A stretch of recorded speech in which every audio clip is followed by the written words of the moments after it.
இந்த சர்பத் மாதிரி தண்ணியில் குளிச்சாச்சா? ரொம்ப முக்கியங்க, ரொம்ப மனசு சங்கடமான ஒரு வீடியோ. ஏங்க கூமாப்பட்டிக்கு வாங்க அப்படிங்கிறது ரீல்ஸ், ஏகப்பட்ட நியூஸ் சேனல் எல்லாம் போட்டுட்டு இருக்காங்க. சுதந்திர போராளியா இருந்து 3 தடவை அமைச்சரா இருந்த கக்கன் பிறந்த ஊருங்க கூமாப்பட்டி.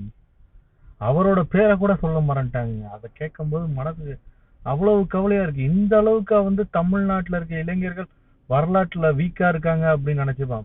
மக்கள் இருக்கலாம், தப்பு இல்ல. ஆனா இந்த நியூஸ் மீடியா கூட என்ன கேட்டீங்கன்னா, கக்கன் எவ்வளவு பெரிய மனுஷன் கக்கன்னு. 4வது முறையும் நின்னாருங்க, 5 முறை நின்று இருக்காருங்க, 4 முறை ஜெயிச்சிருக்காருங்க. பாதியில காமராஜருக்கா விட்டுட்டு போன ஒரு மாபெரும் சுதந்திர போராடி மட்டும் இல்லாம ஒரு அமைச்சரோட பேரை கூட சொல்லாம இருக்காங்க. கூமாப்பட்டிக்கு வாங்க அப்படிங்கிறது மட்டும் சொல்றாங்க. கக்கன் பிறந்த ஊருன்னு யாருமே இது வரைக்கும்